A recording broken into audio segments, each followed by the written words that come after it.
How did Diddy go from being a billionaire who once held the key to New York City to wearing a prison jumpsuit and losing over $700 million in the process? His friends are being arrested, his career is finished, and now he's even being targeted in prison. According to reports, CNN allegedly held on to the video of Diddy and Cassie for over 8 years before finally releasing it. Is it really just a coincidence that everything started happening at the same time? Or is there something much bigger happening behind the scenes? Who was kind of like, we're done with this guy. You're not back. You're threatened to say this. Release the footage, right? So they released the footage. He comes out, issues an apology. While his lawyers accused the government of leaking the tape, it was later admitted as evidence in his trial. Again, January deal. March is raiding his house, Miami and LA. May, here's a video being dropped from CNN, even though they've been sitting on it for 8 years. September 2024, book is released, Kim's Lost Words, which, by the way, there's a lot of speculation with this thing here, so whatever I'm reading you is not necessarily 100%. It is there, it is not there. The alias they use on who wrote the book is Sean T. Millwood, which is an alias for Tupac, which is kind of weird. Why would you use that? This book appeared on Amazon, allegedly written by Kim Porter, accused Diddy of misconduct with minors. Porter's children denounced it as fake. Investigators revealed the real author was Chris Todd, who claimed he compiled the book from a mysterious flash drive. Amazon removed the book a month later in October. Diddy actually predicted everything that's happening to him, all the way back in 1999. He said that they don't like how he's partying, and that one day, they're going to come arrest him and take everything away. But who was Diddy talking about here? At the time of this interview, Diddy was one of the hottest producers in the industry, and everyone loved his legendary parties. So how did he know this was going to happen decades later? They won't even give me a permit for the parties, man. They don't want me to throw the parties no more. But we ain't gonna stop. We gonna keep on having fun, bringing people together from all walks of life. You're gonna hear about my parties. They're gonna be shutting them down. They're gonna probably be arresting me, doing all types of crazy things just because we wanna have a good time. You know, whenever you bring up a different element into people's environment, things that broaden people's horizon, people get intimidated. There's a lot of people out there that feel intimidated by it. It ain't nothing but break it down racial barriers, break it down generation barriers, people from all walks of life. Ron Perlman talking to Jay-Z, Jay-Z talking to, you know what I'm saying?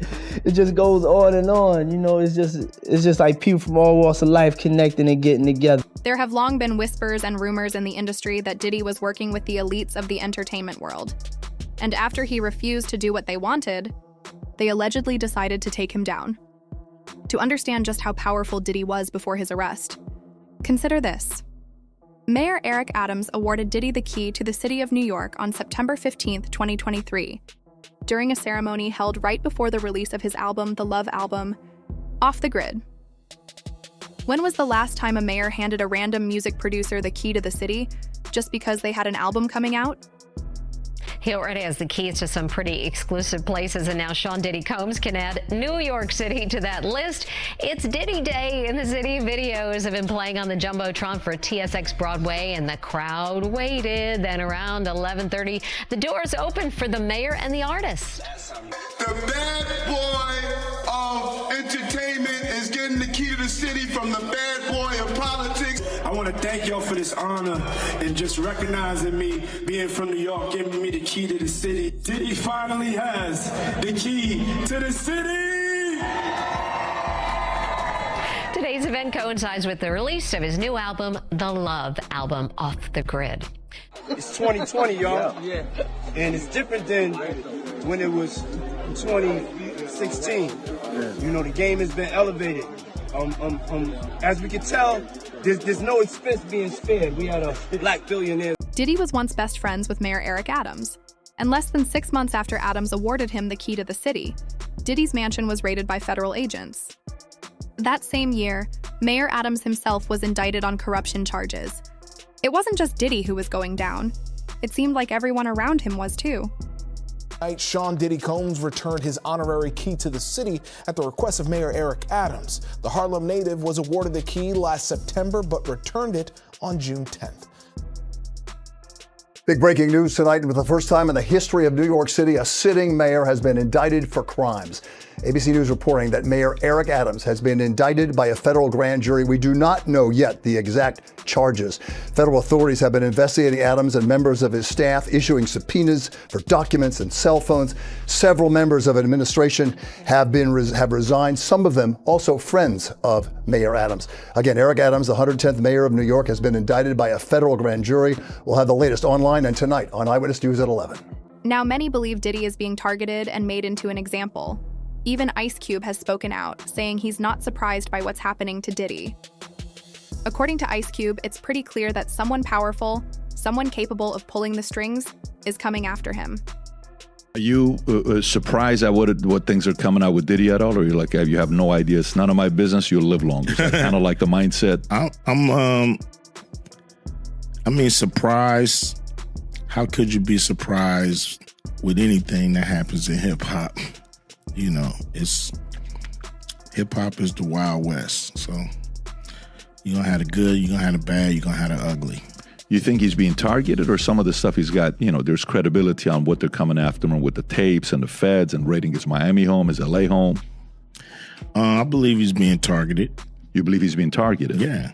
I believe, somebody, has the power to pull the trigger to make, this stuff, this domino effect happen.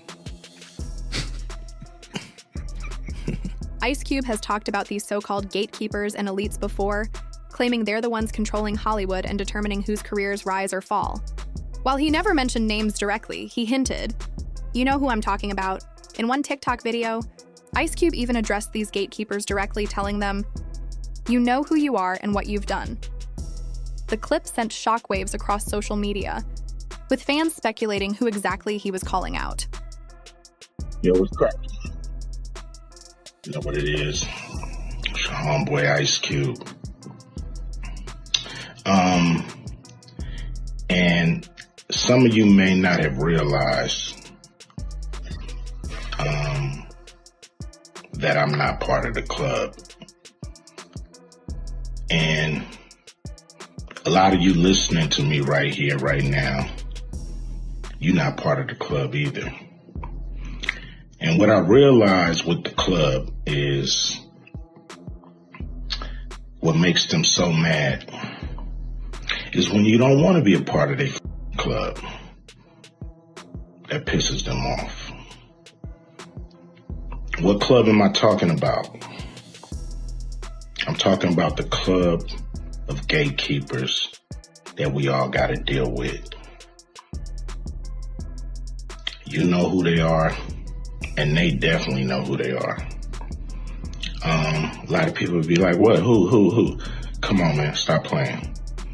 So, ever since I put out the contract with Black America, they've been fucking with me.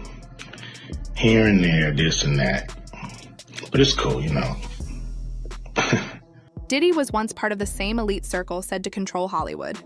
Lord Jamar referred to it as the gay mafia, an alleged secret network that operates like a crime family, holding power over the entertainment industry.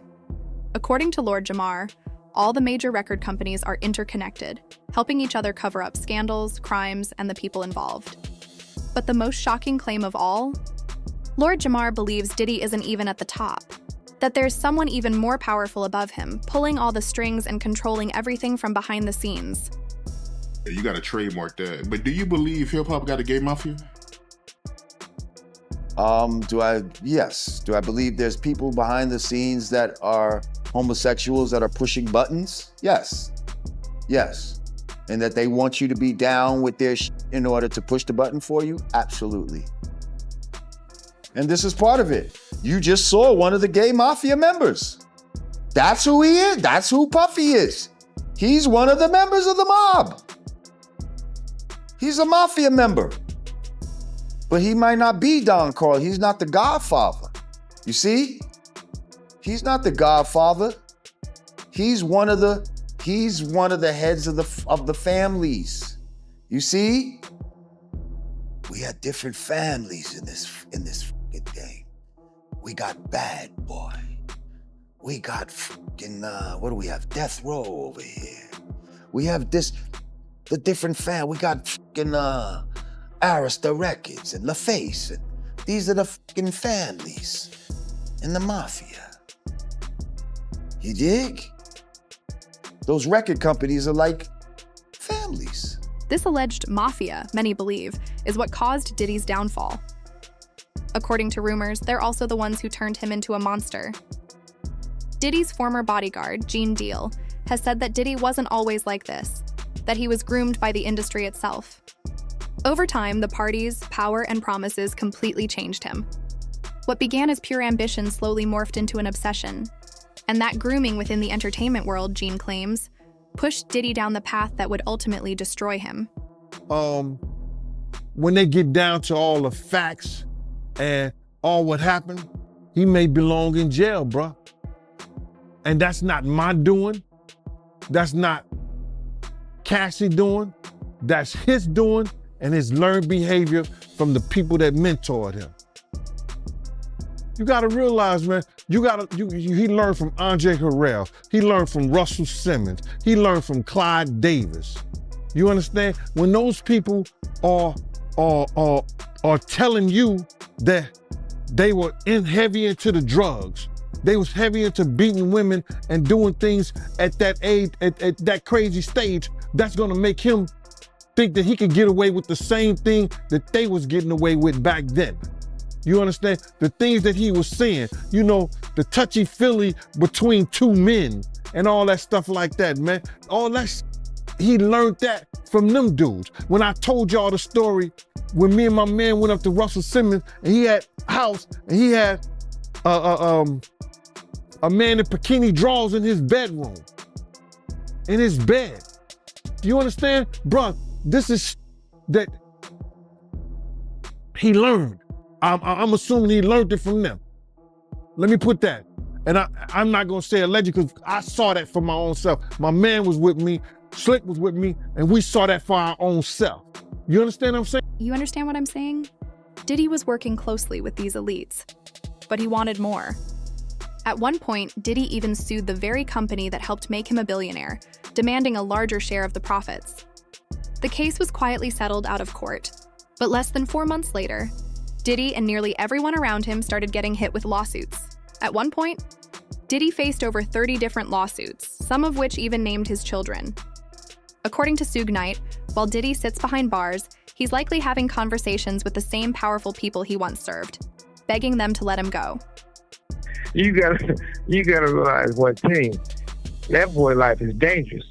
His life isn't, he's just not dangerous with the shit they said he was doing, but he's in danger. He know too much. One thing you gotta realize is he probably having a conversation right now with the higher ups and everybody else to figure out how it's gonna work itself out. Because he know all the secrets. And if he get to running his mouth, it could be a bad look. I look at it like the most important thing is the industry need to be built over.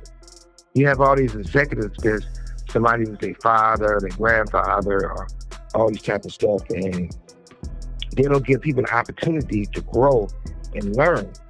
I know when I first started in this business, it wasn't a machine. I had to be the machine. I had to figure out how to get my songs on the radio. Because at that time, they was getting 5%, and they got 10%. They was popping champagne bottles. I went from 95% of the songs you hear on the radio with my songs into 97%. So you had to really do all this thing and really do the work. These were the same people, part of the same secret circle, the so-called mafia that has quietly controlled everything happening behind the scenes for decades.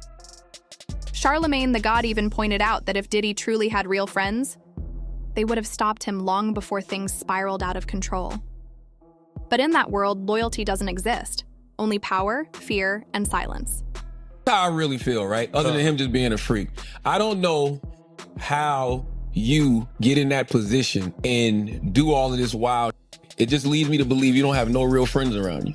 Well, because if you're worth $1 billion and you're the guy that has all of these different people employed, like literally you're the reason all of this stuff is happening. All of these people have jobs. You mean to tell me not one person says, bro, you gotta stop around with all these drugs. Bruh, you gotta stop around with all this alcohol. Bruh, you need to stop around with all these girls. Bruh, stop it with the prostitutes. Why do you have guns in the house with the serial number scratched off? Like nobody, not one person comes around and says, what the are you doing? Back in 2007, Diddy struck a major deal with liquor giant Diageo to promote Ciroc vodka. This partnership earned Diddy over $400 million and played a huge role in helping him reach billionaire status. However, reports claim that Diddy later tried to cut Diageo out of the deal and take full control of Ciroc himself. That's when Diageo allegedly decided to sever ties with him completely. Just a few months later, Diddy found himself facing a wave of lawsuits. Was all of this just a coincidence? Or was it retaliation from the same powerful network he once worked with? So let's go look at the Ciroc deal, what happened. So Diddy in 2007 does the Ciroc deal, which is a partnership with Diageo to revive Ciroc vodka, taking a 50-50 profit sharing role rather than the standard endorsement. As brand manager and CMO, he elevated the brand from 40,000 to over 2 million cases a year, making it a premium product. Now keep in mind, if you don't know who Diageo is, Diageo owns everybody. Johnny Walker, Crown Royal, Smirnoff, Kettle One, Don Julio, Casamigos, Captain Morgan, Bailey Irish Cream, Guinness. They own all these companies. So Ciroc, hey, this is big. We're bringing Diddy and he's going to take it from 40,000 to 2 million. Profitable. This is great. Let's make some money together. 2013, De Leon Tequila co-ownership. Diddy and Diageo jointly acquired De Leon Tequila, making it a deeper investment relationship. May of 2023, Diddy sues Diageo. Diddy filed a lawsuit accusing Diageo of neglecting the De Leon brand, racial discrimination, claiming they marketed it as an urban product and failed to treat him as a true business partner. Then in January 2024, they settled out of court. Diageo and Diego settled the dispute out of court. While details still remain sealed, the settlement marked the end of their business relationship. So this is from 2007 till 2024, 17 years. Could they have protected him? I don't know. Their CEO currently today is Deborah Ann Crew. She was a former intelligence officer in the military. Once intelligence officer, forever you're an intelligence officer. Who knows what happened? We don't know the relationship. We're not going to make any accusations. All we know is, could this have been a protection where they were at the parties and they knew things that were taking place and are like, wait, what do you want to do to us? No problem. Boom, drop the bomb. I don't know. All I'm saying is the timing is kind of strange. Maybe even they wanted to kind of be like, look, we know what's about to be dropped on this guy. We want to have nothing to do with you. We're out. Here's some money. You stay quiet. We'll pay you, but we want to get out of here. The only thing that the timing is kind of crazy is January 2024, they settle. 2 months later, remember what we're sitting there doing and minding our own business? And you hear, March of 2024, the feds are raiding Diddy's Miami home and his LA home. For what? At this point, Diddy has lost everything. The brand deals, the private jets, the mansions, and now even his passport. His career in hip-hop is effectively over. Sources claim he's running out of both time and money, with legal fees draining his fortune and the FBI freezing his assets. He reportedly no longer has access to his own bank accounts. What makes it even worse is that his lavish lifestyle wasn't just for show. It was allegedly part of the crime. The same private jets and mansions he once flaunted were allegedly used in trafficking operations. Now, those multi-million-dollar planes sit in FBI custody, just like the man who once owned them. As Combs faces a federal trial and a Justice Department forfeiture action that could cost him his empire. An empire that prosecutors allege was built, at least in part, through a pattern of criminal activity, including alleged trafficking, drug distribution, and violence, all used to advance what they call a racketeering enterprise. In the unsealed indictment, prosecutors outline how his business and personal assets allegedly played a role in carrying out or concealing the crimes. This means any assets connected to the behavior, even indirectly, could be seized, including real estate, companies, vehicles, and aircrafts. Now, his $60 million private jet has reportedly already been sold. The Beverly Hills estate is currently on the market for $61 million. And while Combs still owns his $48 million Miami mansion, a judge denied his request to use it as collateral for bond. And here's what people don't realize. Diddy's not just burning money on defense. His income sources are collapsing one by one, if not already collapsed. Ciroc's parent company, Diageo, dropped him quietly. No fanfare, no public fight, just a quiet, chilling severance. Revolt TV is bleeding viewers and advertisers amid backlash over Diddy's involvement. Staff are quitting. Execs are jumping ship. He already sold his stake in it, but now that's died. Sean John is a ghost brand, barely sold in department stores, relying on licensing deals that are now being reevaluated. That $400 million fortune is shrinking fast, and Diddy knows. It's not just the fortune that Diddy has already lost. It's the massive legal fees he now has to pay. Former federal prosecutor Nima Romani, founder of West Coast Trial Lawyers, explained, "I expect Diddy to spend 8 figures, more than $10 million, on defense. Fees when it's all said and done, top tier. Criminal defense attorneys handling complex federal cases often charge retainers of $1 million or more, and Diddy reportedly has a small army of lawyers working around the clock on his defense. That level of representation is expected when your net worth once topped $1 billion. And your freedom and life are on the line." Fox Business Network's Taylor Riggs says Diddy's financial bleeding shows no sign of stopping. All I know is that good attorneys charge a lot per hour. We know that they have a big case ahead of them. They also have a lot of those civil trials. I had a big year this year. His $60 million private jet has already been sold. The snazzy plane, sports cars, mansions from LA to Miami and the Hamptons, $1 million in jewelry and over $20 million in top-of-the-line art, including works by Andy Warhol. That's just a short list of Diddy's physical wealth. But now, with his legal nightmare getting even more frightening, Diddy put his Beverly Hills mansion, that was raided in March, on the market for $61 million. If people don't want to touch anything with your name on it, you have to look at other tangible assets that you can sell. The 54-year-old's long legal fight ahead includes over 24 current cases alleging sexual racketeering, sex trafficking. Diddy has vehemently denied all the charges and accusations against. According to insider reports, Diddy had been working with federal authorities for years, which may explain why he received such a short prison sentence compared to the crimes he was facing. The same elites he once worked alongside allegedly wanted to teach him a lesson to remind him who really holds the power. At one point, Diddy was reportedly facing life in prison, but he managed to walk away with just 4 years behind bars. He truly believed he was part of their inner circle, but in reality, he was just another pawn in their game. That's always a great day for the family. Overall, though, it's not surprising. You know, we do all know one thing. Like I said before, Puffy has strong ties with the government, with the feds, and anybody else would have been cooked, done.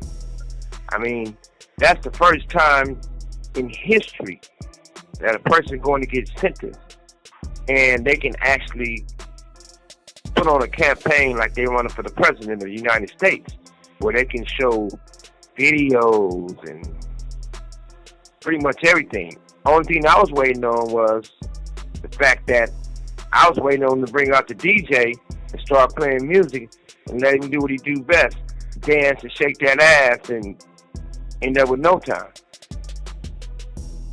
And the other side of it is that, well, the sad side of it is that I couldn't believe that not one of his baby mothers came in to support him or testify. And I was surprised by that because that shows a lot about the character. I still think it's fair that Puffy got less time because the other people who was involved in this case, other executives, other people, they didn't get punished at all. They walked away untouched. So in society, it's a fair side and it's a bullshit side. Now that Diddy has supposedly learned his lesson, reports suggest that his prison time is being reduced, and he's expected to be released sooner than expected. He is set to serve his remaining sentence at Fort Dix, a low-security federal prison known for housing white-collar offenders and celebrities. If Diddy manages to transfer there, he's expected to join the prison's drug rehabilitation program, which could potentially reduce his sentence even further. Back now with breaking news, and it involves Sean Diddy Combs. His attorney is now requesting that the former or current rap mogul be placed at Fort Dix in New Jersey as a place to serve his prison sentence because of its drug treatment program. His lawyers, in a letter to a judge, said that they want to address his drug abuse issues and maximize family visitation and rehabilitative efforts. They request that the court strongly recommend the Bureau of Prisons that Mr. Combs be placed at that Jersey facility. They're also asking Combs to be placed in the Bureau's most intensive treatment program. Fort Dix is a low-security prison with about 4,000 inmates. It is ultimately, though, up to the Bureau of Prisons to decide where Combs will ultimately serve his time. Diddy has put in his recommendation on what prison he wants sent to, and he's moving very calculated, and I honestly can't say I'm surprised. Diddy's lawyers just put in this motion to the judge asking for a recommendation for Diddy to be sent to a low-security prison, which is Fort Dix in New Jersey. And they highlight that Diddy wants to go to this prison for multiple reasons, but the main reason that they list this prison is because Diddy wants to try to get into RDAP. That is a prison program where you can actually get up to a year off your sentence if you struggled with substance abuse issues. And honestly, this is one of the best programs where you can get a substantial amount of time off of your sentence if you complete the program. But there's also some things that Diddy would have to meet to even get into this program, which I don't think is going to happen. We already know that Diddy is going to shoot his shot as hard as he can to try to get into this program, because already with what Diddy was sentenced and his time served added to that, he's only looking at about 2.5 years in total. If he was able to make it to this program, he could get up to another year off, meaning he'd only sit 1.5 years in prison. The main qualifier for you to be able to get into this program is show that you had a substance abuse issue before these charges came about and even during these charges, which we know Diddy can in fact meet, but there is also other things that go into why he could be disqualified for this program. The Bureau of Prisons is who is going to handle deciding if Diddy is actually eligible for this program. One of the biggest disqualifiers for this program is violence. Bureau of Prisons will review the nature of current and past convictions. A felony that involved actual attempted or threatened use of physical force is a major disqualifier for early release, regardless of the judge's recommendations for this program. But even if Diddy does manage to get out early, he won't be completely free. He'll still face 5 years of supervised release, during which he'll be regularly tested for drugs and monitored closely by federal authorities. And that's where things could get difficult, because Diddy has long struggled with addiction. If he slips up even once, he could end up right back in prison, undoing everything he fought for. Conditions sound pretty harsh, but they're pretty standard. Things, as you mentioned, like no contact with victims, also no contact with other criminals, no access to firearms, also unsupervised, or visits, drop-in visits from probation officers at any time, mandatory employment. So many of these are standard. But what I do think is notable is the addition of required treatment programs. And it's not just one, right? It is domestic violence, but also drug abuse and also mental health. The reason why it's so notable is because we all remember the defense described this as a modern love story. And even though Combs was acquitted of the most egregious charges, it's really a message from the court saying there's really still something that is not right here. There's treatment that is required. There's issues that need to be resolved. Can you tell us a little bit about his living conditions? Because I know that he's currently in Brooklyn, but he's actually asked to be moved to a federal facility. Why? What would that do to his living conditions? Okay, so very specifically, he's requesting to be moved to Fort Dix, to a low security prison. So that would very much ameliorate, improve his living conditions from where he is in Brooklyn. So this low security prison is more like a dorm-like setting and also has a specific drug abuse treatment program that he's requesting to be a part of. And sometimes people who go through this program successfully can get time off at the end. Mm-hmm. Well, Angela, we also know that Diddy is going to be required to work 30 hours a week upon his release. Do we know if that's like, he can just do whatever he wants? He's the owner, obviously, of a company, CEO, or is this something that the state or the courts are going to mandate? So this is interesting. It is pretty standard, and the legal language is work conscientiously at suitable employment. So that doesn't mean that the government can tell him what job to do, but it does mean that the probation officer can veto what he chooses. And the real point here is access and rehabilitation and not a lot of free time, requiring structure. So given that his employment is generally self-employment and a lot of free time, it's not clear here how the probation officer will respond to that, what sort of restrictions they will put. But yeah, the probation officer can say, this is not okay, too much free time on your hands. Diddy still wants to avoid prison altogether. And believe it or not, that might actually happen. Just 3 days after his sentencing, President Donald Trump confirmed that Diddy's legal team had reached out to him requesting a presidential pardon. Meanwhile, Diddy's attorneys have also confirmed that they are working to have his entire case dismissed, arguing that key evidence was obtained unlawfully. If their efforts succeed, Diddy could walk away from all of this, untouched.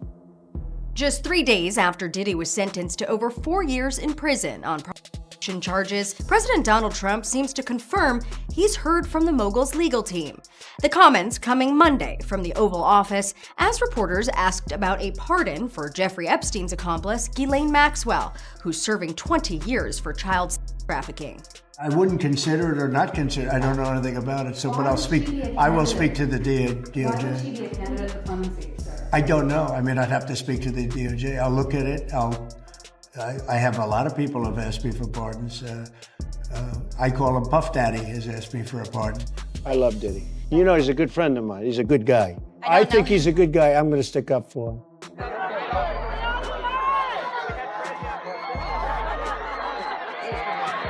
Trump and Diddy's ties go all the way back to the late 90s. Diddy was reportedly a guest at the president's 2005 wedding, and they ran in the same social circles.